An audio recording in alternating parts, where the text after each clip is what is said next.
All right. Welcome to Edubest academy. मी अश्विन आणि आज आपण पाहणार आहोत bricks as building material. Right. तर याच्यामध्ये आपल्याला पाहायचं आहे क्विक रिव्हिजन नोट्समध्ये आपण ब्रिक ॲज अ बिल्डिंग मटेरियलला एक त्याचा रिव्ह्यू घेऊ आणि सेम टाइम जेव्हा आपण त्या टॉपिकला संपवणार आहे. See these are the topic that we are going to cover. Qualities of good brick, classification of bricks, then uses of brick, constituents of bricks and test on brick, then manufacturing हा शेवटचा part असेल.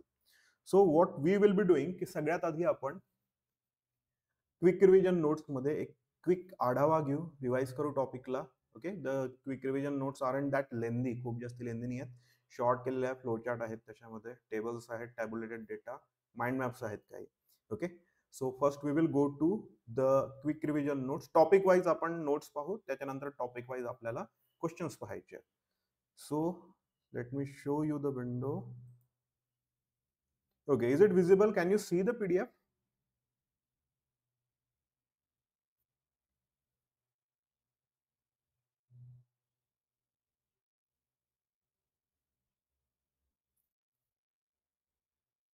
Is the PDF visible? Okay, all right. चलो, तर सगळ्यात आधी आपण पाहू की बिल्डिंग मटेरियलमध्ये जेव्हा आपण ब्रिक म्हणतो ॲज अ बिल्डिंग मटेरियल, तर त्याच्यामध्ये आपल्याला सगळ्यात आधी पाहायचं आहे की क्लासिफिकेशन काय. सी, बेसिकली आपण ब्रिक्सला क्लासिफाय करतो आहे 4 जागी. Okay, in 4 ways we are classifying it. First class, second class, third class आणि फोर्थ क्लास. तर as per the quick revision notes we are having this table here. Okay, हे त्याचं description झालं. And then we are having a table. त्याच्यामध्ये आपण पाहू शकतो की फर्स्ट क्लास ब्रिक्स सुपिरियर असतात, परमनंट आपण वर्कसाठी यूज करतो. त्याच्यामध्ये जेव्हा त्या ब्रिक्स विजिबल असतील तेव्हा आपण त्यांना यूज करू. And they are burnt in Keynes आणि त्या टेबल मोल्डेड असतात. Okay, second class brick obviously त्यांचं वॉटर ॲब्झॉर्प्शन पासून त्यांची जी स्ट्रेंथ पण असणार आहे ती कमी असते. Then third class bricks we are having ground moulded असतात, क्लॅम्पमध्ये आपण बर्न करतो, अनइम्पॉर्टंट आणि टेम्पररी स्ट्रक्चरमध्ये यूज करतो आणि जिथे रेनफॉल कमी आहे म्हणजे एक्सपोजर टू वॉटर जिथे कमी असणार आहे तिथे आपण यूज करू. फोर्थ क्लास ज्या ब्रिक्स आहेत त्या सरप्राइझिंगली जेव्हा आपण स्ट्रेंथ बद्दल बोलतो regarding fourth class brick, there strength is good. Fourth class ब्रिकची जी स्ट्रेंथ असते ती फर्स्ट क्लासपेक्षाही जास्त असते, कारण त्यांचं स्ट्रक्चर खूप जास्ती कॉम्पॅक्ट असतं आणि लिटरली त्याला आपण ॲज अ ॲग्रिगेट म्हणून वापरतो, म्हणजे रोड बलास म्हणून वापरतो. तिथे आपण फाउंडेशन मध्ये त्याला डम्प करू शकतो because they have that ultimate strength त्यांची खूप छान असते. Okay, even better than the first class one. Right. तर फोर्थ क्लास ब्रिकला आपण लोकल लँग्वेजमध्ये म्हणजे आपली जी बोलीभाषा त्याच्यामध्ये त्यांना झामा ब्रिक्स, इंडियन टर्म आहे, झामा ब्रिक्स त्यांना म्हणतात.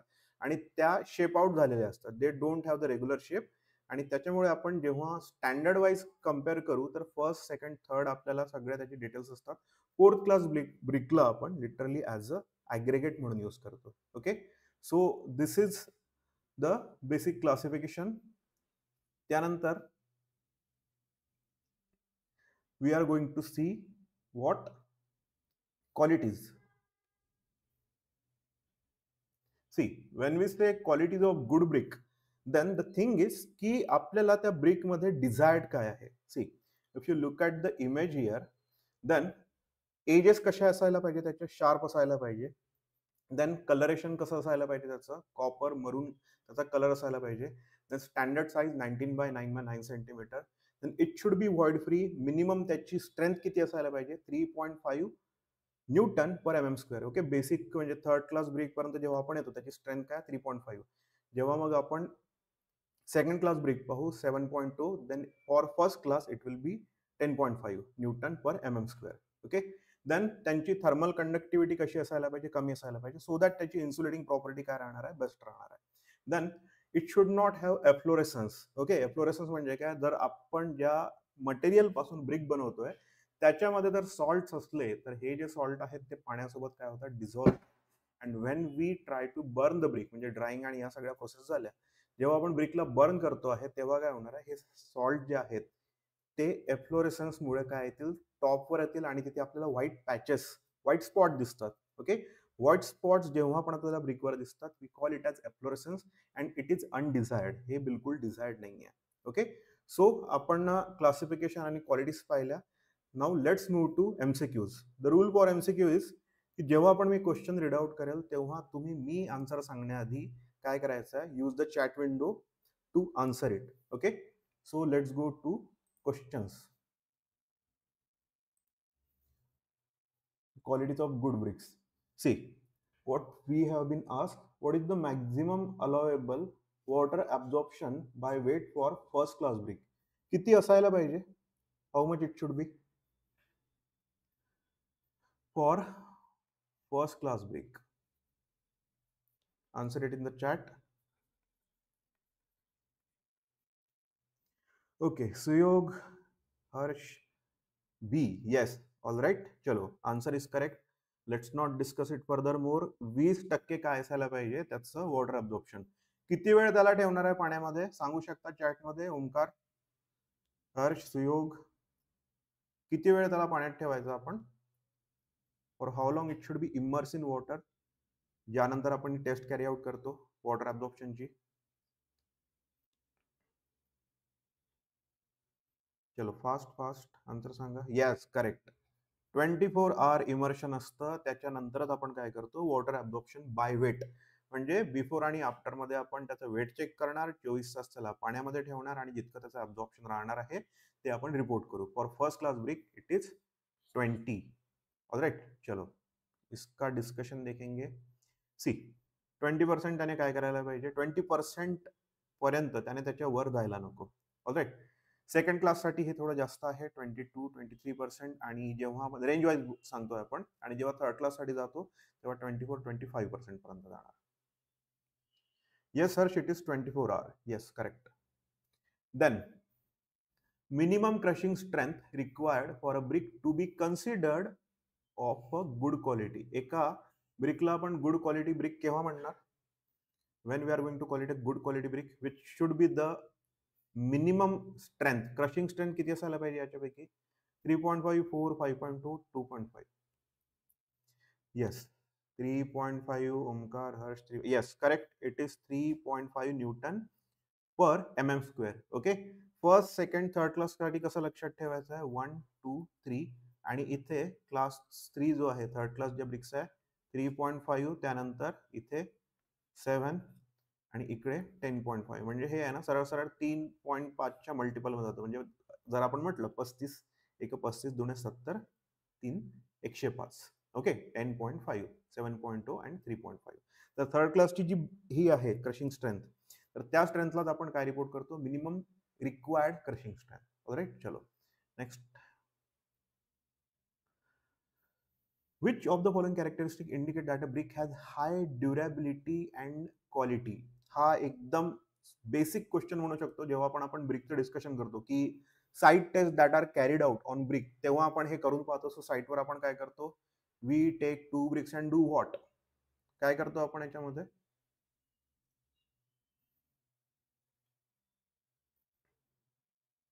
2 ब्रिक घेऊन काय करायचं आपल्याला? We have to strike it.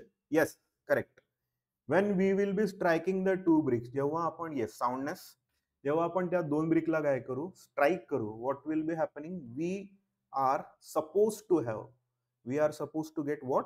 Clear ringing sound. Okay, clear ringing sound असायला पाहिजे. क्लिअर रिंगिंग साऊंड काय इंडिकेट करतो? की ती प्रॉपरली बर्न झालेली आहे, त्याच्यामधलं मटेरियल प्रॉपरली फ्यूज झालेलं आहे, it has uniform properties through out. जर असं नसेल तर हा क्लिअर रिंगिंग साऊंड येणार नाही. We will be listening to something like थर्ड, म्हणजे जोरात असे 2 दगड आपटल्यासारखा जो आवाज येतो ना, तसा काहीतरी आवाज येतो. Okay, so this is the characteristic जी आपण काय करू शकतो, ब्रिकला खूप जास्त टेस्टिंगसाठी असं कुठे मशीनमध्ये किंवा एखाद्या इन्स्ट्रुमेंटमध्ये लॅबमध्ये न नेताही काय करू शकतो, या काही टेस्ट आहेत. जसं आपण स्क्रॅच टेस्ट करू शकतो, त्याच्यानंतर आपण काय करू शकतो, त्याला ड्रॉप करू शकतो, ती ब्रेक नाही झाली पाहिजे. त्यानंतर 2 ब्रिक आपण स्ट्राईक करू शकतो, so that we can have this clear ringing sound. अशा काही टेस्ट आहेत ज्या आपण on site without going to lab, काही जास्त इन्स्ट्रुमेंट वगैरे यूज न करता, जसं स्क्रॅच टेस्ट मध्ये आपण इव्हन आपली चाबी जी आहे गाडीची, ती पण तिने पण स्क्रॅच केलं आणि बाय ऑब्झर्वेशन आपण काय पाहू शकतो की तिथे स्क्रॅचेस येत आहेत का. देन अगेन आपण जेव्हा त्या ब्रिकला ऑब्झर्व करू तेव्हा ऑब्व्हियसली आपण जेव्हा हातात घेऊ तेव्हा त्याचा जो शेप आहे परफेक्ट असायला पाहिजे. जेव्हा त्याचा ऑब्झर्वेशन घेताना त्याच्या एजेस लक्षात येतात हात लावल्यावर, बघितल्यावर डायमेन्शन प्रॉपर आहेत का, शेप आउट झालेली आहे का. ओके, या सगळ्या गोष्टी आपल्याला लक्षात येतात. These are the site test, right. So let's go to next question. Thermal property कशी असायला पाहिजे याची? थर्मल कंडक्टिव्हिटी जास्त असायला पाहिजे की कमी असायला पाहिजे? See here, according to quality standard a good brick should exhibit which thermal property? Should it be highly thermal conductible की लो असायला पाहिजे? What is expected here? चला आन्सर करा. Yes, okay, Harsh is saying B.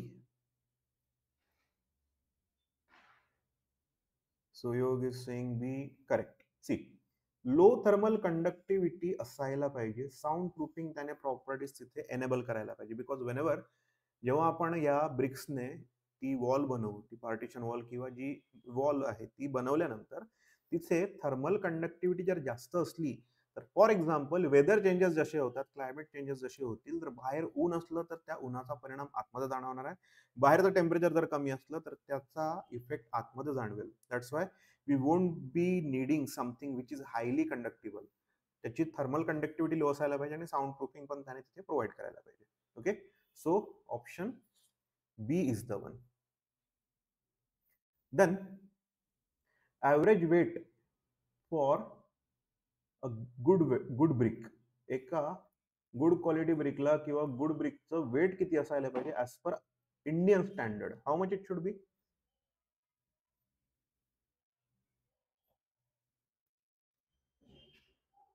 Harsh, Omkar, B. Yes, it is B.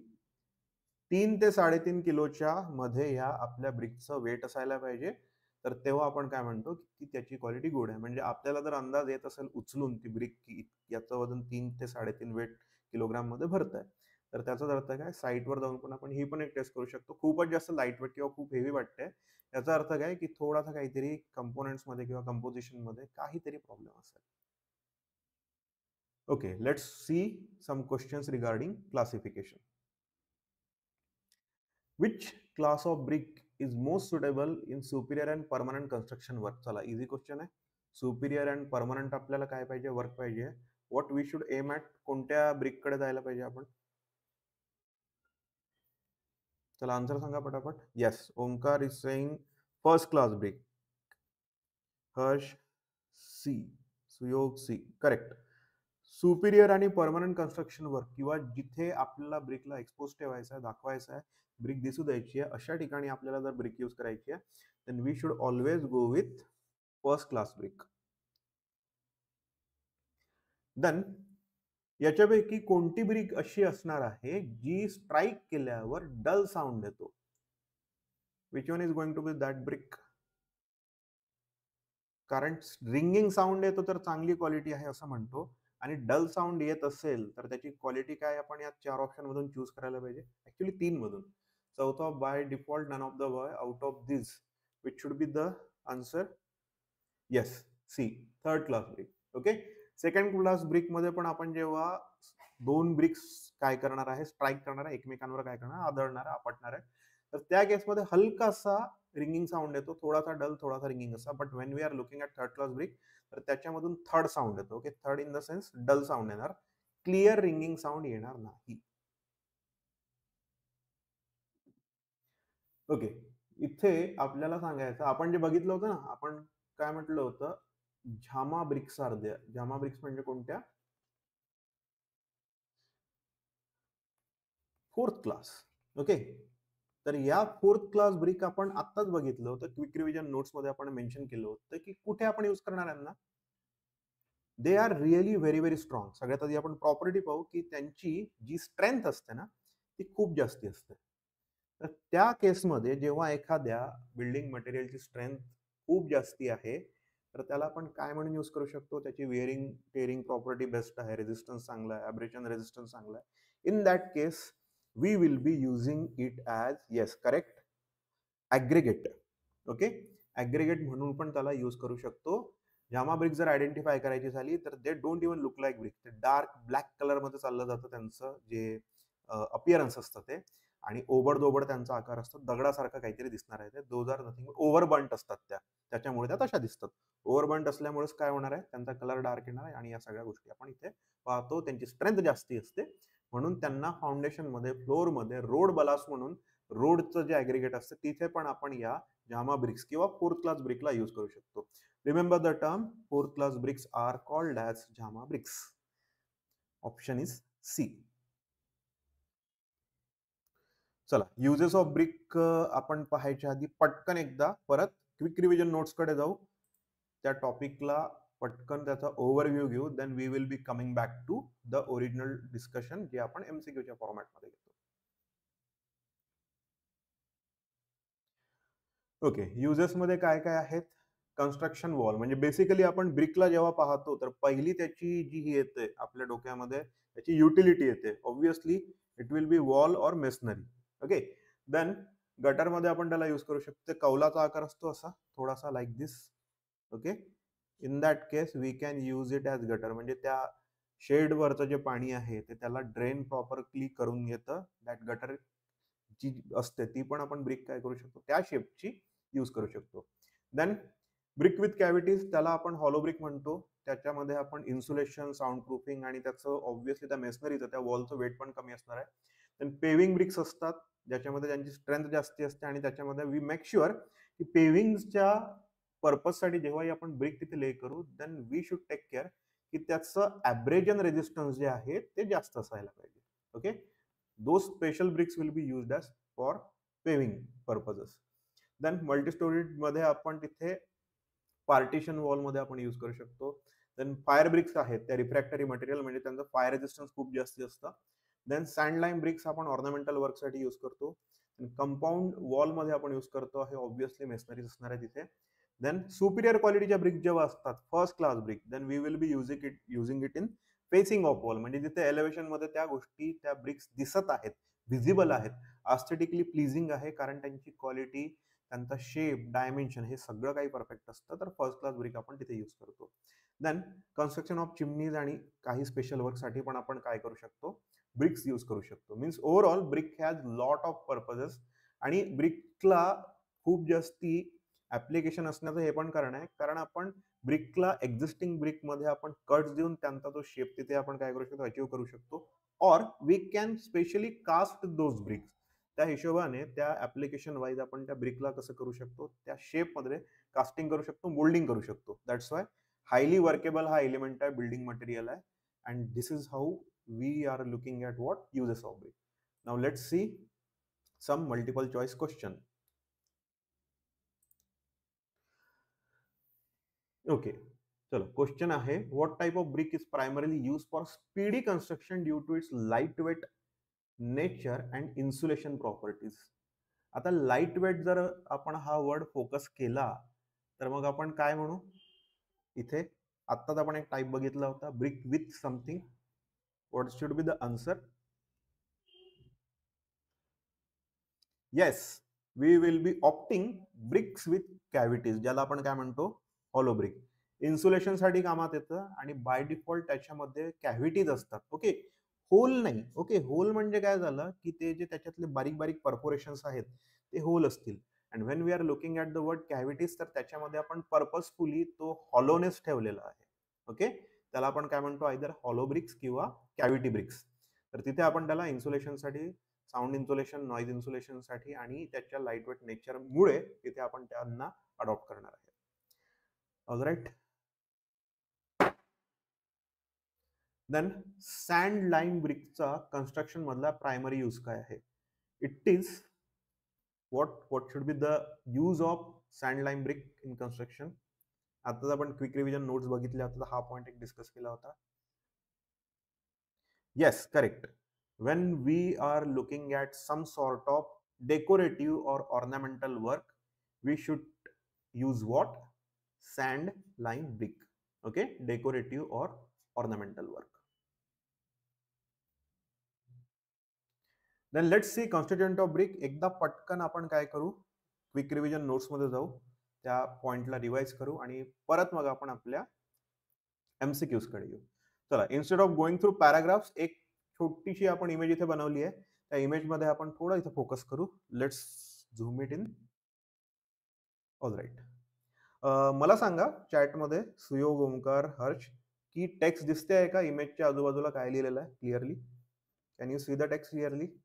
Silica, त्याच्या खाली आपण काही percentages लिहिले आहेत आणि काही प्रॉपर्टीज लिहिल्या आहेत. Can you read it? Okay, चलो, गुड गुड. तर सगळ्यात आधी आपण पाहू पर्सेंटेज वाईज. समजा आपण गेलो तर थोडा इथे आपल्याला पाहायला मिळतं silica has the maximum percentage. सिलिकाची प्रॉपर्टी काय आहे? इट प्रिव्हेंट्स क्रॅकिंग, श्रिंकिंग आणि वॉर्पिंग. वॉर्पिंग म्हणजे काय? सरळ सरळ समजा आपण एखादा ब्रिकचा जो वेट मास आहे तो जर घेतला आणि त्याला आपण काय केलं, ड्राईंग केलं किंवा बर्निंग केलं, तर तो काय होतो, त्याला समजा सिलिकाचं पर्सेंटेज तिथे नसेल तर तो वॉर्पिंग म्हणजे त्याचा शेप असा थोडा वॉर्प असतो, म्हणजे असा तिरपा. इथे आपण ड्रॉ करू शकतो. आपण जेव्हा क्वेश्चन पाहू तेव्हा आपण वॉर्पिंग म्हणजे काय असतं ते क्लिअरली थोडं परत पाहू. श्रिंकिंग म्हणजे काय, की त्याचा जो डिझायर्ड व्हॉल्यूम आहे, जो शेप आहे, तो डायमेन्शन समजा सिलिकाचं जे पर्सेंटेज आहे ते चुकवलं आपण तर काय होणार, तो आकारामध्ये लहान होऊन जाईल. आणि तो एकदम युनिफॉर्मली लहान नाही होत. वेगवेगळ्या जागी थोडंफार श्रिंकिंग आलं तर ती ब्रिक पूर्ण कामातून जाते, त्याचा शेप आउट होऊन जातो पूर्ण. Then we are having lime which should be up to 5%. Shrinkage prevent करतं, सँडला फ्यूज करायला हेल्प करतं.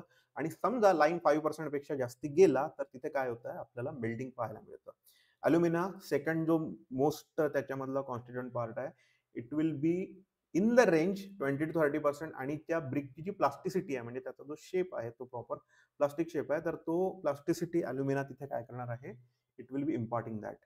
आणि आयर्न ऑक्साईड बद्दल खूप जास्त सांगायची गरज नाही, बिकॉज आयर्न ऑक्साईडचं आपण 5 to 6% जर तिथे कंपोजिशन मेंटेन केलं, in that case it will B imparting the characteristic red मरून कलर जो आहे त्याचा, कॉपरिश रेड मरून कलर जो आहे तो आयर्न ऑक्साईडमुळे तिथे येतो. ओके, त्याचं होल सोल जो पर्पज आहे आयर्न ऑक्साईडचा, it is to impart colour.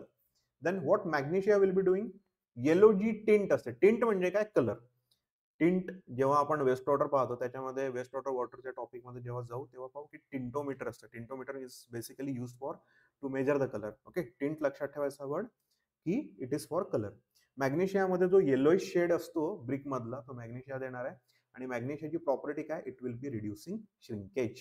Okay, चला, तर these are brick constituent. Now let's see some question regarding constituents of brick. Alright, we are back to our PPT जिथे आपण एमसीक्यूज पाहू. चला सांगा, क्वेश्चन पहा आणि पटकन आन्सर करा की कोणता कॉन्स्टिट्युएंट क्रॅकिंग, श्रिंकिंग आणि वॉर्पिंग काय करतो, अवॉइड करतो किंवा प्रिव्हेंट करतो. सगळ्यात आधी आपण यालाच पाहिलं होतं, जो सगळ्यात जास्ती कंपोजिशन मध्ये असतो by percentage. What is that? Omkar is saying silica. Yog C. Sakshi is saying C. Yes, it is silica.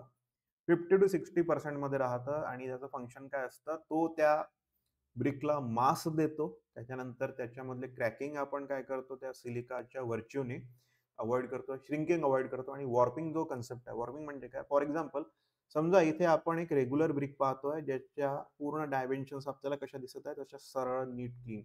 Warping समजा झालं तर काय होणार, की हे थोडंसं असा त्याचा कर्वेचर कुठेतरी दिसणार आहे, शेप आउट झाल्यासारखं दिसतं. ओके, नॉट एक्झॅक्टली इतकं असणार, आपण रिप्रेझेंटेटिव्ह आपण इथे ड्रॉ केलं काहीतरी म्हणून सांगतोय. बट अदरवाईज वॉर्पिंगला असं काहीतरी आपण म्हणू, इफ समथिंग गेट्स वॉर्प, तर त्या वॉर्पिंगला असं आपण इमॅजिन करू शकतो. Right? Silica is responsible for preventing cracking, shrinking and warping. It helps impart a uniform shape. म्हणजे त्याचा जो कॅरेक्टरिस्टिक शेप आहे रेक्टँग्युलर, तो शेप जो त्याचा धरून ठेवतो ना, तो कोणता कॉन्स्टिट्युएंट असतो? सिलिका. चलो नेक्स्ट क्वेश्चन. एक्सेसिव्ह लाईम जर आला तर काय होणार? When we are looking at a brick that has excessive lime content, then what will happen? Lime एका त्या पर्सेंटेज मध्ये असायला पाहिजे, otherwise what is going to happen? चला इथे थोडंसं एलिमिनेट करून पाहिलं ना, तर इम्प्रूव्ह ड्युरेबिलिटी तर नसणार आहे. देन रेड कलर कोण देतं? Iron oxide. Okay, ferrous oxide असतात ते देतात. रिड्यूस श्रिंकेज आहे का? नाही, कारण इथे काय म्हटलंय, excessive, something which is in excess. आपले जितके पण कॉन्स्टिट्युएंट किंवा इन्ग्रेडियंट पाहिले, जर ब्रिकच्या त्या मिक्सचरला आपण रेसिपी म्हटलं तर हे जे सगळे आपण पाहिले, alumina is there, silica is there, iron oxide is there, then magnesia is there, या सगळ्या गोष्टी काय आहेत, इन्ग्रेडियंट. एखादा इन्ग्रेडियंट जर कमी किंवा जास्त झाला तर त्याचा इफेक्ट आपल्याला डायरेक्टली त्या ब्रिकवर दिसतो. Thereby, when we are saying की excessive lime content आहे, it will be causing, yes, it will cause the brick to melt and lose shape. Okay. Then, which of the following constituent imparts plasticity? Plasticity कौन देता? चलो ये answer करो, सांगा पटकन. Which constituent imparts plasticity? Omkar is saying alumina. Suyog is also saying alumina.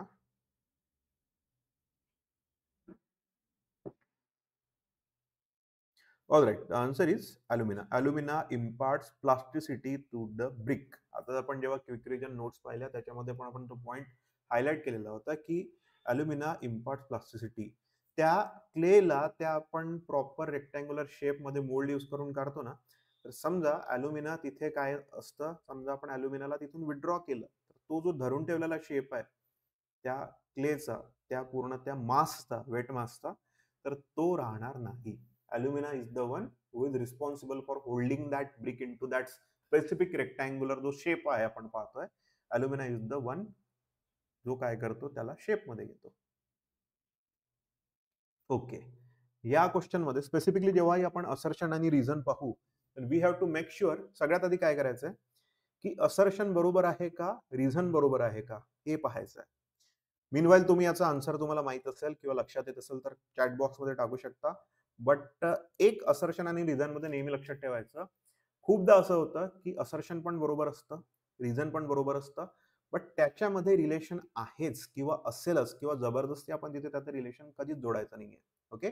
Logically त्या असर्शनला ते reason support करत असेल, इन दॅट केस ओनली आपण तो जो आहे की दोन्ही ट्रू आहे आणि ते रिझन आणि एक्सप्लेनेशन, रिझन आणि असर्शन जे आहे ते एकमेकांना काय करतात, सपोर्ट करतात, तो ए ऑप्शन सिलेक्ट करायचा. अदरवाईज खूप न्यूट्रल स्टँड घेऊन असर्शनकडे पाहायचं, न्यूट्रली रिझनला पाहायचं, देन हे बघायचं की पहिलं जे स्टेटमेंट दिलेलं आहे किंवा कधी कधी याला स्टेटमेंट 1 स्टेटमेंट 2 असं पण देतात, देन त्या दोघांमध्ये एक लॉजिकल रिझनिंग बसत असेल त्या केसमध्येच काय करायचं, ऑप्शन ए टिक करायचं आहे.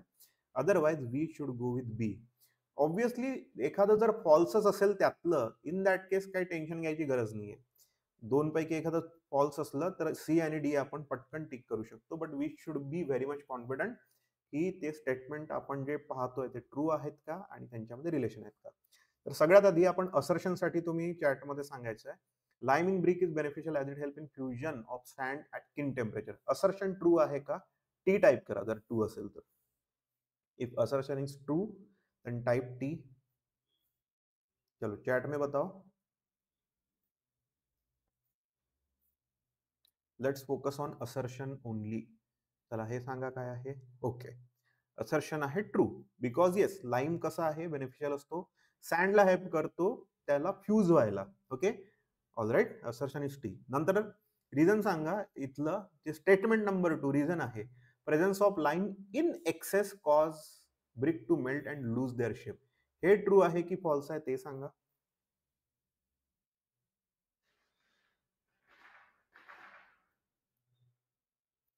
ओके. दीप्ती सिंग, साऊंड थोडा कमी येतोय का.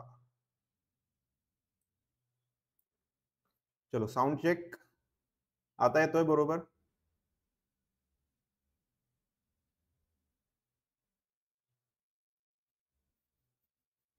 Okay. Reason is also true.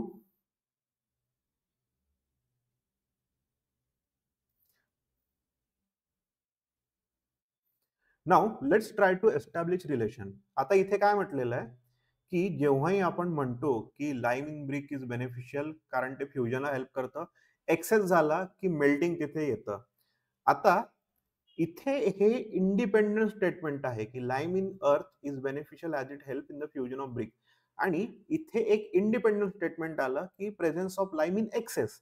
म्हणजे भलेही दोन्ही ठिकाणी लाईमचं डिस्कशन चालू असलं तरीही इथे या दोन स्टेटमेंट मध्ये आपण त्याचं एस्टॅब्लिश करू शकत नाही ही गोष्ट की लाईम साठीचं एक जे स्टेटमेंट आहे, नॉर्मल कंडिशन मध्ये लाईम काय करतो की फ्युजनला हेल्प करतो, त्याने त्याचं काम केलं.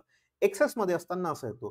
त्याच्यामुळे हे जे दोन स्टेटमेंट आहे ना, हे को रिलेटेड नाहीये. Independently they are true, but they are not को रिलेटेड. ओके, तर समजा लाईमच्या नॉर्मल जे कंटेंट आहे त्याच्यामुळे जी हेल्प होत असते त्या ब्रिकच्या फॉर्मेशनला, ते जर कंटिन्यू केलं असतं कुठेतरी, किंवा तो लाईम फ्युजन कसं करून आणतोय हे समजा स्टेटमेंट 2 मध्ये दिलं असतं ना, then that would have standard as the reason, proper reason त्या असर्शनचं झालं असतं. But here lime in normal percentage, lime in excess percentage. Normally असताना काय करतो, एक्सेस असताना काय करतो, हे दोन्ही स्टेटमेंट ट्रू आहेत. They are not exactly related to each other. Okay, that's why option कोणता टिक करायचा आपण, बी. असर्शन आणि रिझन ट्रू आहेत. Okay, Nikita is saying D. No, no, no. Both the statements are correct. Assertion पण बरोबर आहे, reason पण बरोबर आहे.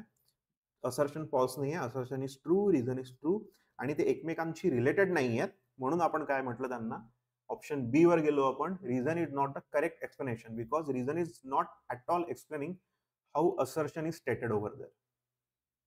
ओके, सी इंडिपेंडेंट स्टेटमेंट आहे, lime indeed helps sand to fuse and excess of lime causes brick to lose shape. Okay, these are two independent statement, दोन fact आहेत. सरळ सरळ सरळ सरळला काय म्हणू आपण, these are factual statements. चलो नेक्स्ट क्वेश्चन. चला परत त्याच टाईपचा क्वेश्चन आहे, असर्शन अँड रिझन. आपण काय बोललो होतो की सिलिकाचं पर्सेंटेज सगळ्यात जास्ती असतं. बाय पर्सेंटेज त्याचा कॉन्स्टिट्युएंट जे आहे बाय इन्ग्रेडियंट तो सगळ्यात जास्ती असतो. किती असतो, 50 to 60%. तर हे स्टेटमेंट आहे टी. आता high silica content yellow tint impart करतो का, किंवा येलो टिंट कोणी इम्पार्ट केला होता? चला याचा पण आन्सर सांगून द्या. Sakshi saying C, Omkari saying C. Now tell me whether silica is the one which is responsible to impart yellow tint. काय होतं ते, अल्युमिना होतं का, मॅग्नेशिया होता का, आयन ऑक्साइड होता का, की सिलिकाच होतं? What was that? What was the compound that imparted yellow tint? Yes, magnesia, Mg. Magnesia is the one that imparts yellow tint. It is not silica. Okay, त्याच्यामुळे क्लिअरली माहित पडतं it is F. चला, जर एखादं स्टेटमेंटच yes Suyog it is magnesia, एखादं स्टेटमेंटच direct आपल्याला फॉल्स मिळालं, तर मग क्लिअरली आपण त्याच्या या दोन गोष्टी, कारण सगळ्यात इथे क्रिटिकल जे ऑप्शन असतात ना, तो असतो ऑप्शन ए आणि ऑप्शन बी. कारण जेव्हा दोन्ही ट्रू असतात तर तिथे आपल्याला थोडं डोकं लावावं लागणार आहे, आणि त्याच्यानंतरच मग आपण काय म्हणू शकतो की रिझन आणि असर्शन रिलेटेड आहेत नाहीये. बट इन केस जर आपल्याला लकीली एखादं फॉल्स मिळालं, then T F, assertion true, reason false, thereby option C is the one. Yes, assertion is true, reason is false. कारण काय म्हटलं होतं आपण, मॅग्नेशिया येलो टिंट. टिंट म्हणजे काय, कलर. येलोइश शेड जी आहे, कलर जो आहे तो मॅग्नेशिया देतो. ओके, चलो चला, आता आतापर्यंत आपण कोणता कंपोनंट, कोणता कंपाऊंड त्याच्यामध्ये काय कलरेशन देतो किंवा प्रॉपर्टी देतो, तर हे आपण पाहिलं. इथे लिटरली आपल्याला मॅच द पेअर्स आलेले आहेत, ज्याच्यामध्ये आपल्याला सांगायचं आहे की कोणाचा रोल काय आहे. Match the constituents of brick अर्थ विथ देअर रिस्पेक्टिव्ह प्रॉपर्टीज. याच्यातला सगळ्यात इझी कोणता असणार आहे, सुयोग, ओमकार, साक्षी, निकिता? सगळ्यात इझी कोणता आहे? Which one is the easy to guess? Match the pair मधल्या एक एक पेअर सांगा, किंवा डायरेक्टली आन्सर केले तरी सांगेल, पण एक एक पेअर सांगितलं तर बेस्ट. आपण त्याला त्या त्या पॉइंटला लिटरली जसं शाळेत करत होतो ना, तसे आपण लाईन्स बनवू.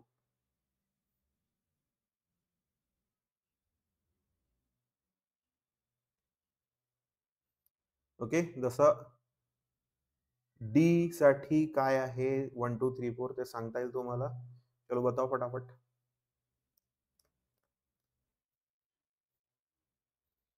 For D, what we should take? Yes, iron gives red color. Correct, Nikita? D साठी 3. ओके, जसं आपण स्कूलमध्ये करत होतो त्या टाईप आपण मॅच द पेअर करू.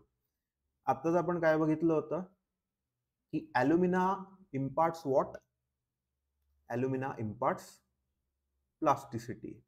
ओके, देन सिलिकाच्या जेव्हा प्रॉपर्टीज पाहिल्या होत्या तेव्हा आपण वॉर्पिंग वॉर्पिंग खूप वेळा बोललो की सिलिका जर प्रॉपरली जर असली तिथे by constituent by percentage then yes, Sakshi has answered B साठी काय असणार आहे 4. आता राहिलंच काय मग, lime does what reduces shrinkage. म्हणजे इथे मॅच द पेअर सारखा क्वेश्चन आला तर आपलं एक सिंपल जे आपण डोकं लावतो तेच, जे आपल्याला पक्का पक्का माहिती आहे, जे कॉन्फिडेंटली आपल्याला माहिती आहे त्याला सगळ्यात आधी टिक करून घ्यायचं, उरलेले लॉजिकली आपण समोर जायचं. एखादं नसलं तरी आठवत, मोर दॅन 50% जर आपल्याला पेअर जर माहित असल्या देन हा क्वेश्चन इझिली सॉल्व्ह होतो. ओके, तर by our answer should be A साठी 2, देन ऑप्शन्स राहतील तिथे. ओके, इतके सगळे आपण टाईप केले नाही तिथे. ए साठी 2 राहणार, बी साठी 4, देन सी साठी 1 आणि डी साठी 3. हा ऑप्शन जिथे कुठे असणार किंवा या टाइप मध्ये आपण काय करायचं त्याला सिलेक्ट करायचं. ओके, सी हिअर एक्सप्लेनेशन मध्ये आपण परत एकदा पटकन रिवाइज करू. ॲल्युमिना provides plasticity, silica prevent cracking warping, lime reduces shrinkage. आणि आयन ऑक्साईड बद्दल सांगायचीच गरज नाही आहे. ऑक्साइड्स ऑफ आयन म्हणजे रस्ट लक्षात ठेवायचं, गंज ज्याला म्हणतो ना आपण. रस्ट कोणत्या कलरचा असतो, तो तांबूस रंगाचा असतो. ओके, रेडिश मरून कॉपर तांबूस रंगाचा असतो. रेड कलरेशन कोणामुळे, आयन ऑक्साइड. आणि एक समजा इथे उरलेला कंपोनंट होता, which one was that, magnesia. Magnesia काय करतो, येलो टिंट, येलो कलरेशन किंवा जी शेड असते ब्रिक मध्ये ती मॅग्नेशियाची देण असते त्याच्या. चलो test on brick, back to quick revision notes, पटकन त्याला एकदा पाहू, then we will be coming back to the MCQs.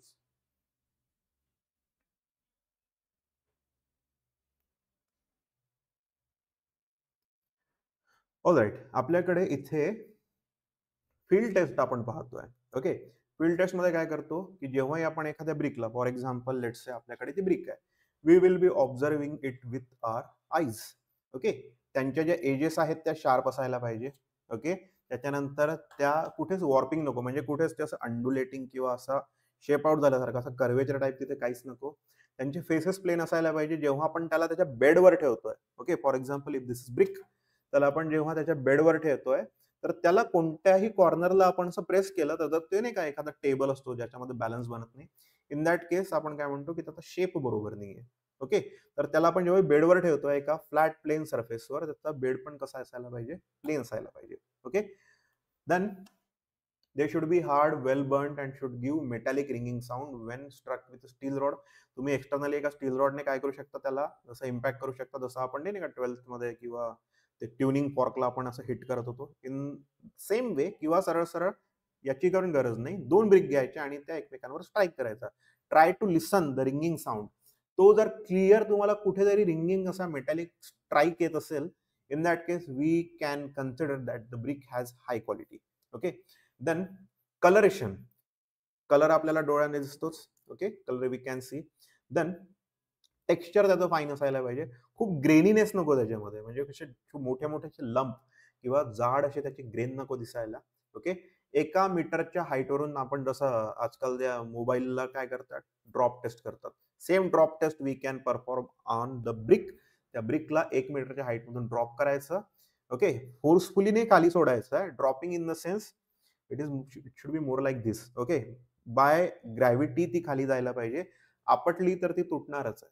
Okay, do not use the force, just easily drop it, तर ती तुटायला नको.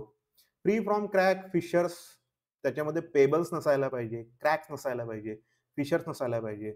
त्याच्यामध्ये आपल्याला आणखी काय नको, इथे आपण पॉईंट जरी मेन्शन केला नसला, एफ्लोरेसन्स वाला जो पॉईंट आहे की त्याच्यावर कोणत्याच आपल्याला व्हाईट स्पॉट नको, खूप डार्क स्पॉट नको. डार्क स्पॉट म्हणजे काय, त्या स्पॉटला ती ओव्हरबर्न झालेली आहे. आणि व्हाईट स्पॉट म्हणजे त्या अर्थमध्ये, ब्रिक अर्थ जी होती त्याच्यामध्ये काय होते, सॉल्ट होते मिक्स झालेले, जे त्या बर्निंग प्रोसेसमध्ये जेव्हा वॉटर तर इव्हॅपोरेट होऊन जाईल उरलं सुरलं, कारण ड्राईंग मध्ये बरंचसं पाणी चाललं जातं, आणि जेव्हा आपण ब्रिक बर्न करतोय तेव्हा बरंचसं त्यातलं काय होतं, पाणी निघून जातं. बट सॉल्ट जे डिझॉल्व्ह झालेले होते त्या पाण्यामध्ये, ते कुठे जाऊ शकणार नाही. अल्टिमेटली कुठे येऊन थांबतील, ते त्या ब्रिकच्या आउटर मोस्ट सरफेसवर ते येऊन थांबतात. व्हाईट तिथे स्पॉटिंग आपल्याला काय दिसतं, एफ्लोरेसन्स.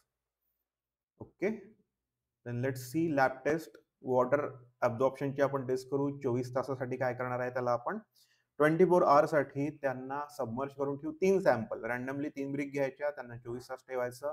बिफोर आफ्टर मध्ये आपण काय करायचं वेट करायचं आहे आणि वेइंग झाल्यानंतर आपल्याला समजा 20% पेक्षा जास्ती लक्षात आलाय फरक, तर आपण फर्स्ट क्लास साठी किती ठेवायचं आहे 20%.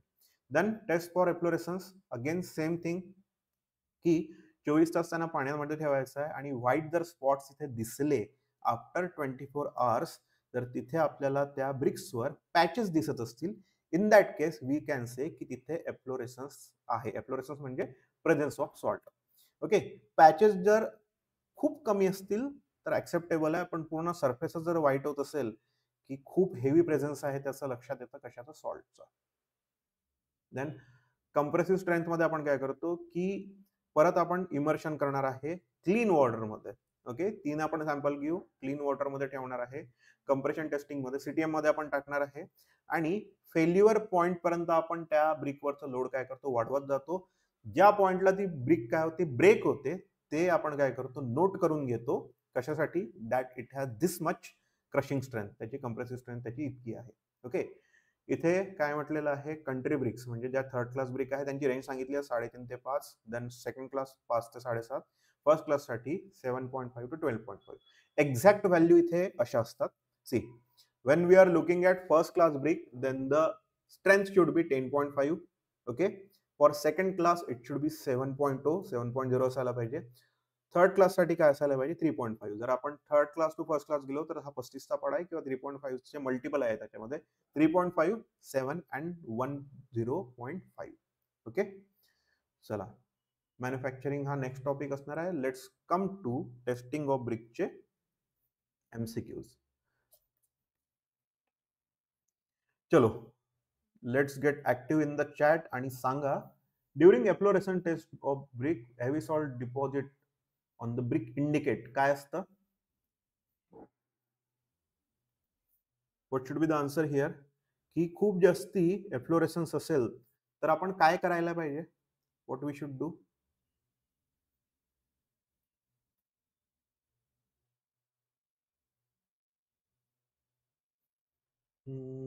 Is it B?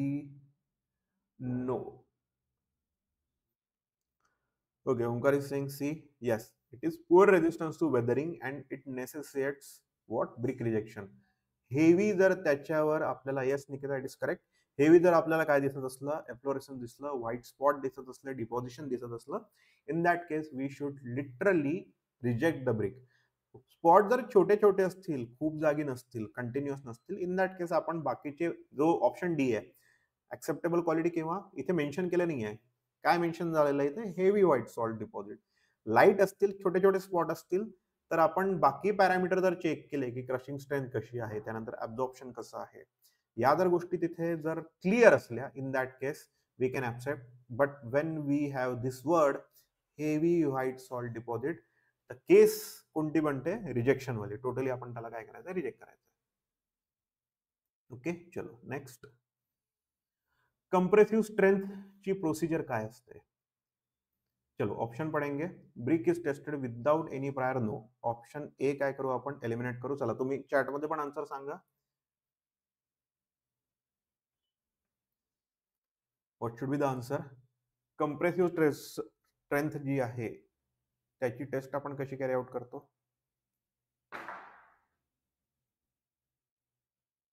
Okay, Sakshi saying B, Omkar is saying B. Alright, काय पाहिलं होतं आपण? Nikita is also saying B. What we saw आपण काय घेणार आहे? यस सुयोग. 3 ब्रिक घ्यायच्या 24 तास काय करायचं इमर्शन करायचं. त्याच्यानंतर आपण तिन्ही ब्रिकवर काय करतो सीटीएम मध्ये त्यांना ब्रिक मध्ये ठेवतो कंप्रेशन टेस्टिंग मशीन मध्ये आणि ज्या पॉइंटला त्या फेल होत आहेत तिथे आपण काय करतो त्यांची ती व्हॅल्यू नोट डाऊन करून घेऊ. ओके, आणि या 3 जे सॅम्पल आहेत त्यांची ऍव्हरेज व्हॅल्यू आपण त्याची स्ट्रेंथ म्हणून काय करणार आहे? Yes Nimisha, it is B. Average जी व्हॅल्यू आहे तीच आपण तिथे रिपोर्ट करू. ओके, स्ट्रॉंगेस्ट किंवा विकेस्ट ची आपल्याला रिपोर्ट करायची नाही आहे. 24 तास पाण्यात इमर्शन त्याच्यानंतर सीटीएम मध्ये ठेवणे and only after that take the average and report the compressive strength. This is the procedure. चला आता हे परत असर्शन आणि रिझन वाला हेवी क्वेश्चन थोडासा. Heavy salt deposit on the surface of the brick make them highly water resistant. तर सगळ्यात आधी सांगा इथलं जे असर्शन आहे ए ट्रू आहे की फॉल्स आहे. इफ वी एस्टॅब्लिश करेक्टली की ते स्टेटमेंट ट्रू आहे की फॉल्स आहे, आपल्याला मग ए आणि बी मध्ये विचार करावा लागत नाही. Directly we can head toward C और डी, जे खूप इझी राहतं. Okay, yes Omkari saying. F,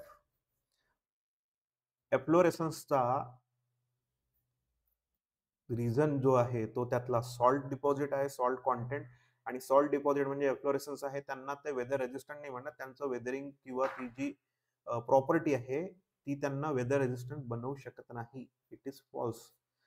त्याचा आणि एखादी प्रॉपर्टी इम्पार्ट करायचा एफ्लोरेसन्सचा कोणताच रिलेशन बसत नाही. That's why it is what F. Presence of salt like calcium and magnesium brick causes efflorescence. Okay, आता कारण सांगितलेलं आहे. समजा हे स्टेटमेंट समजा वेगळं असतं काहीतरी, तर तिथे हे रिझन जे आहे ते प्रॉपरली दिलं आहे. रिझनला स्टेटमेंट म्हणून खूप प्रॉपरली इथं स्टेट केलेलं आहे. But unfortunately A is false. तर ए फॉल्स आर ट्रू. तर ऑप्शन कोणता बसतो इथे? Option D. Yes Nikita, right. It is option D. Okay, match the pair. चला, इथे रेंज दिलेली आहे. Okay, yes Omkar, it is D. चलो next question. Match the pair. Country brick म्हणजे लक्षात ठेवा नेहमी, country brick means third class bricks. जसं आपल्याला व्हॅल्यूज एक्झॅक्टली माहित आहेत first class, second class, third क्लासच्या, इथे आपल्याला रेंजेस सांगितलं आहे. ओके, 1चं बी. ओके, कंट्री ब्रिकचं काय असतं? 3.5. ओके, देन चला सेकंड क्लास साठी काय राहणार? 2A 3C. 2A and 3चं C. Because we have to remember this. First class साठी 10.5, सेकंड क्लास साठी 7.0, त्यानंतर थर्ड क्लास साठी किती असते? 3.5. हे लक्षात ठेवायचं. रेंज जरी आलेली असली तरी we can properly tick the answer. Okay, 1B 2A 3. Then manufacturing of brick. चला पटकन क्विक रिव्हिजन नोट्स मध्ये जाऊ. मॅन्युफॅक्चरिंग मध्ये आपण डायरेक्टली फ्लोचार्ट पाहूया. Okay, let's not go into every detail. We will go to flowchart and we will come back to what? MCQs. Okay, चला single flowchart मध्ये आपण इथे पूर्ण स्टेट केलेलं आहे की व्हॉट इज द प्रोसेस. तर सगळ्यात आधी ब्रिक अर्थ प्रिपेअर करायची आहे. ब्रिक अर्थ प्रिपरेशन मध्ये पण एक सेपरेट प्रोसेस लागते. पहिले आपण जी टॉप लूज सॉइल असते ती टाकतो, because we don't want the organic material, leaf आणि ह्या ज्या सगळ्या गोष्टी आहेत, कचरा टाईप ज्या असतात ना गोष्टी, त्या बिलकुल आपल्याला नको आहे. तर टॉप सॉइल आपण रिमूव्ह करतो. त्यानंतर त्याला आपण डिगिंग, स्प्रेडिंग आणि क्लिनिंग करतो. ती जी अर्थ आहे ती डिग करणार. तो जो ढीग बनला आपला त्याला स्प्रेड करतो, त्याला क्लीन करतो. त्याच्यातले कॉबल्स, पेबल्स, स्टोन, रॉक, ॲग्रिगेट सारखं जे काही सापडत असेल ते आपण काढून घेऊ. वेदरिंग. वेदरिंग म्हणजे काय? We will be exposing it to sun. Okay, sun आणि जो नॅचरल लाईट आहे, सन आहे, सनलाईट आहे आणि एअर आहे, त्याला आपण काय करतो? एक्सपोज करतो. त्याच्यामुळे त्यातले जे काही गॅस असतील किंवा काही जे अननिडेड जे मटेरियल असतील ते निघून जातात आणि ते प्रॉपरली सीझन होऊन जातं. ओके, तर त्याला आपण वेदरिंग म्हणतो. Then we will be blending it. Blending म्हणजे काय? ब्लेंडिंग म्हणजे जे आपले जे कॉन्स्टिट्युएंट आहेत ब्रिकचे त्याला आपण त्याच्यामध्ये मिक्स करू and we will blend it together. Then tempering. Tempering मध्ये आपण काय करतो? त्याच्यामध्ये मॅन्युअली किंवा मशीनने त्याला प्रॉपरली नीडिंग करतो, सो दॅट तो जो मास आहे तो होमोजिनस बनून जाणार. ओके, ब्रिक अर्थ प्रिपेअर झाली आहे. मोल्डिंग आपण कशाने करतो? Either we will be going by hand method, manual method आहे, लेबर आपण तिथे आपण काय करतोय? एम्प्लॉय करतोय, किंवा मग मशीनने. मशीनमध्ये ती काय असते? प्रोसेस ऑटोमेटेड असते. ओके, मॅन्युअल तिथे कोणताच इंटरफेरन्स येणार नाही. थर्ड मेजर स्टेप, तिसरा जो पार्ट आहे ब्रिक मॅन्युफॅक्चरिंगचा, इट इज ब्रिक ड्राईंग. ब्रिकला काय करायचं? वाळवायचं. आता ब्रिकला ड्राय का करायचं? Because when we have mix the mass आणि हे सगळं मोल्डिंग केलं आणि या सगळ्या ज्या गोष्टी केल्या त्याच्यामध्ये आता पण मॉइश्चर खूप जास्ती आहे. Now if moisture content is too high in the brick and we directly send it to what? Kiln or clamp. त्याला डायरेक्टली आपण त्या भट्टीमध्ये पाठवलं तर इतकं जास्त वॉटर कॉन्टेंट असलेली जी ब्रिक आहे, वेट मास असणार आहे ना तो, तर हा जर वेट मास डायरेक्टली कशामध्ये पाठवला भट्टीमध्ये, तर त्या भट्टीमधलं जे फ्युएल आहे, इंधन, लाकूड, कोळसा जे काही आपण यूज करू, तर त्या केसमध्ये ते फ्युएल जास्त लागतं बिकॉज हाय मॉइश्चर कॉन्टेंटला आपल्याला पूर्ण घालवायचं. त्याच्यानंतरच त्या ब्रिकला आपण भाजू शकतो. ओके, ब्रिक बर्निंग म्हणजे काय, सरळ भाजणे. We will be burning it till we get the significant characteristic, जो आपण कलर म्हणतो, रेडिश मरून कॉपर कलर, हे जोपर्यंत आपल्याला शेड येत नाही तोपर्यंत आपण त्याला काय करतो, बर्न करतो, म्हणजे भाजतो सरळ सरळ. Okay, this is what manufacturing of brick. पूर्ण जे भारूड होतं आपण ते काय केलं, सरळ सरळ एका फ्लोचार्ट मध्ये केलं. You can remember this easily. Okay, clear. Brick manufacturing पटकन रिवाइज झालं का सांगा, चॅटमध्ये सांगा. इमॅजिन झालं आपण काय काय केलं येतं, खूप पटकन आपण पाहिलं, 1-2 मिनिटातच कव्हर केलं. But can you remember, can you revise easily झालाय का, लक्षात आलाय का सांगा.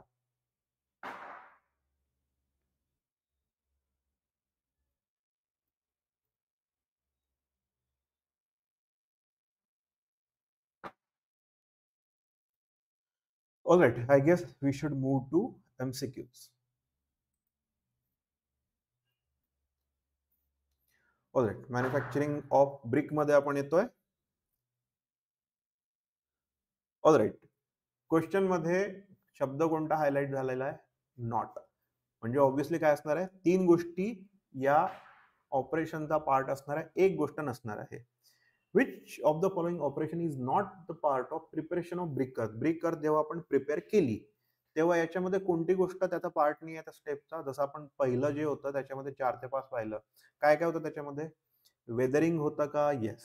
टेम्परिंग होतं का, येस. टेबल मोल्डिंग नव्हतं. ब्लेंडिंग होतं का, येस. ओके, त्याच्यानंतर डिगिंग ही प्रोसेस होती, त्याच्यानंतर क्लिनिंग ही प्रोसेस होती. प्रिपरेशन ऑफ ब्रिक अर्थ मध्ये ब्लेंडिंग, टेम्परिंग, क्लिनिंग, डिगिंग या सगळ्या गोष्टी होत्या. स्प्रेडिंग होतं, त्याच्यामध्ये आपण त्या ब्रिक अर्थला स्प्रेड केलं. But table moulding itself is a next step. तर हा ब्रिक अर्थ प्रिपरेशनचा पार्ट नाही, हा पार्ट नाही आहे. हा करेक्ट आन्सर म्हणतो, C. Yes, Omkar, Nimisha, Suyog, Nikita, yes correct. Table moulding हा मोल्डिंगचा एक सेपरेट पार्ट आहे, अर्थ प्रिपरेशन मध्ये तो कुठेच येत नाही. ओके, पग मिल जेव्हा आपण यूज करतो टेम्परिंग साठी, तर त्या इन्ग्रेडियंटला आपल्याला काय करायचं असतं, पग मिल मध्ये मिक्स करायचं असतं. तर त्याच्यामध्ये हा खूप स्पेसिफिक क्वेश्चन आहे, let just directly answer it. त्याच्यामध्ये हॉरिझॉन्टल आर्म असतात, ते काय करतात, विथ कटिंग ब्लेड त्या एका व्हर्टिकल शाफ्टला ते हॉरिझॉन्टल काय असतात, आर्म लागलेले असतात. आणि हा जो क्लेचा पूर्ण मास आहे त्याला प्रॉपरली ते काय करतं, मिक्स आणि टेम्पर करतं. Okay, tempering is done by horizontal arms with cutting blades attach to vertical shaft.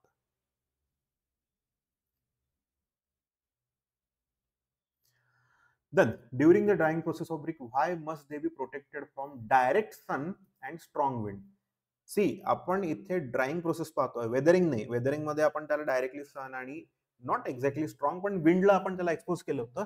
But when we are looking at drying, म्हणजे ते ब्रिकची अर्थ प्रिपेअर झाली, आपण टेम्परिंग, मिक्सिंग आणि हे सगळं करून त्यांना काय केलं आहे, मोल्ड केलेलं आहे. हे जे मोल्ड केलेले जे ब्रिक्स आहेत त्यांना डायरेक्टली सन मध्ये किंवा स्ट्रॉंग विंडला एक्सपोज करायचं नाहीये. का नाही करायचं, why we should not do this. चलो आंसर बताओ, चला सांगा. निमिषा, निकिता, सुयोग, ओंकार, साक्षी, पटापट आन्सर सांगायचं.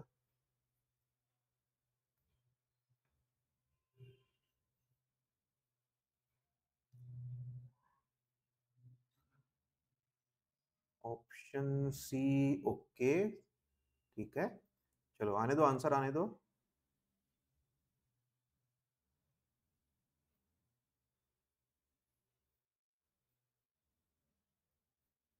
सी, डिस्कलरेशन तर नाही होत आहे. ओके, देन मॉइश्चर कॉन्टेंट इतकंच ठेवायला पाहिजे असाही काही रूल नाही आहे. To ensure that the brick dry within a day, within a डेचा इथे काही सीन बनत नाही. द थिंग इज की आपण खूप जास्त, yes Omkar is saying B, Suyog is saying B, yes correct. The answer is, जर त्याला एकदम जास्त एक्सपोज केलं सनलाइटला, देन क्या होगा कि पूरा जो ब्रिक का शेप है it is going to get shape out. Shape out होऊन जाणार आहे तो. त्याच्यामुळे आपण काय करायचंय, ते डायरेक्टली त्याला सन मध्ये किंवा स्ट्रॉंग विंड मध्ये नाही ठेवायचं आहे.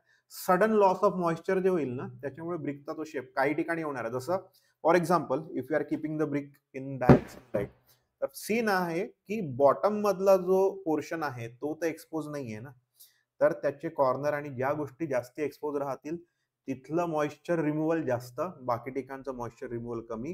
त्याच्यामुळे असं अनइव्हन मॉइश्चर रिमूव्हल झालं अचानक तर त्या ब्रिकचा शेप काय होतो, बिघडतो, वॉर्पिंग तिथे येऊ शकतं आणि क्रॅक येऊ शकतात. Okay, so we don't want sudden removal of moisture from there. Answer is B, to avoid warping and cracking due to uneven drawing. What is the main purpose of burning brick in a kiln? म्हणजे आपण सरळ सरळ भट्टीमध्ये विटा का भाजतो, इतका इथे simple question आहे. What should be the answer? समजा इथे आपण डी कडे बघितलं ना, डी तर बिलकुल सेन्स बनवत नाही. ए बी सी पैकी एक मोस्ट करेक्ट आहे. Okay, one of the answer is most correct. दुसरे पण जे आहेत ना ते पण थोडंफार लॉजिक बसतं त्यांचं, पण one of them is most correct. आपण कालच्या पण स्ट्रीम मध्ये ही गोष्ट बोललो होतो. मल्टिपल चॉईस क्वेश्चन्स कधीच सगळे चुकीचे आणि म्हणजे 3 चुकीचे पूर्ण आणि एक परफेक्ट 100% बरोबर असं कधीच राहणार नाहीये. whenever we are looking at multiple choice question we have to make sure की जो मोस्ट करेक्ट आहे ऑप्शन त्यालाच आपण टिक करतोय. म्हणजे बरेचदा एखादी गोष्ट, एखादा कन्सेप्ट तिथे दिलेला असला, क्वेश्चनच्या फॉर्मॅटमध्ये विचारलेला असला, तर ते 4 ऑप्शन असतात. ते जे 4 ऑप्शन असणार आहेत त्याच्यातला एक परफेक्ट बसणारा, पूर्ण सेन्स बनवणारा, पूर्ण लॉजिक 100% तिथे मॅच करणारा असतो. उरलेले 3 100% चुकीचे असतीलच असं नाही. They may be the secondary reason. त्या क्वेश्चनचे जे सेकंडरी पार्ट असू शकतात, त्या आन्सरचे सेकंडरी पार्ट असू शकतात. प्रायमरी जे फर्स्ट अँड फोरमोस्ट असायला पाहिजे तो ऑप्शन आपण करेक्ट ऑप्शन म्हणून चूज करतो. Okay, enhance the colour of brick. Obviously जेव्हा आपण ब्रिकला बर्न करणार आहे तिथे तो त्याचा कलर एनहान्स होऊन येणारच आहे. ऑप्शन चुकीचा आहे का? 100% नाही. पण आपला प्रायमरी पर्पज काय विचारलं इथे? Main purpose. हा secondary, this is secondary aspect. All traces of water from the brick. Obviously burn केली आपण ब्रिक तर तिथून जाणारच आहे. But the main thing that we are looking at is to harden and strengthen the brick, making them dense and durable. Strength द्यायची आहे ब्रिकला, proper त्या सॉलिडिफाय करायचा, स्ट्रेंथ द्यायची आहे, त्याला डेन्स बनवायचा, ड्युरेबल बनवायचा. हा त्याच्या मागचा काय आहे, मुख्य उद्देश आहे. Colour enhancement is secondary thing, water remove करणे इज सेकंडरी थिंग, स्ट्रेंथ आणि ड्युरेबिलिटी देणे ही आपलं प्रायमरी हे आहे, तिथला पर्पज बर्निंगचा.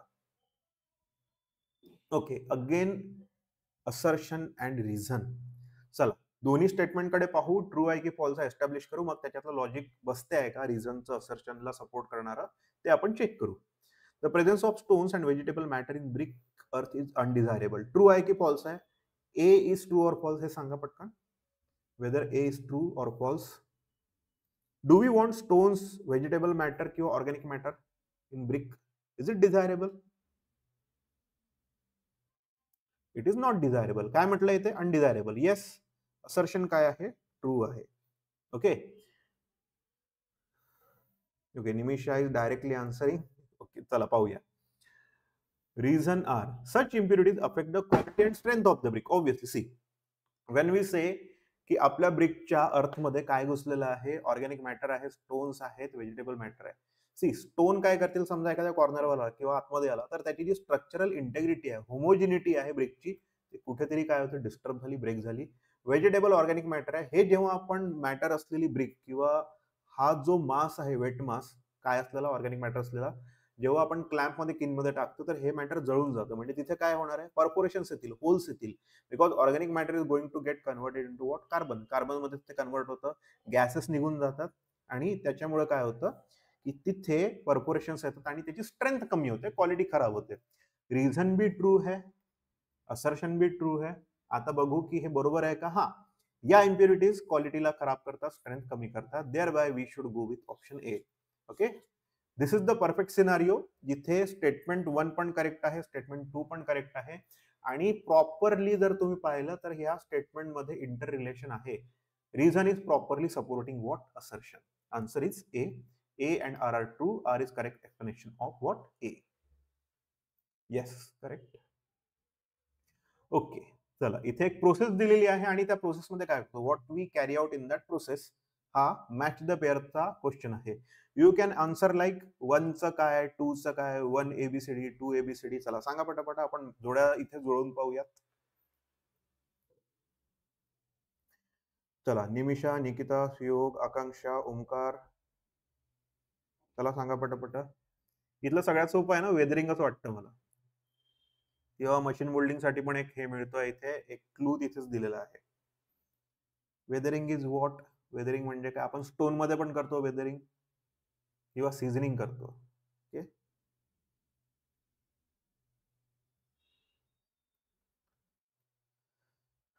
चला सांगा मॅच द पेअर. बस थोडेसे किंवा लास्ट क्वेश्चन पण असेल हा. We will be ending the stream soon.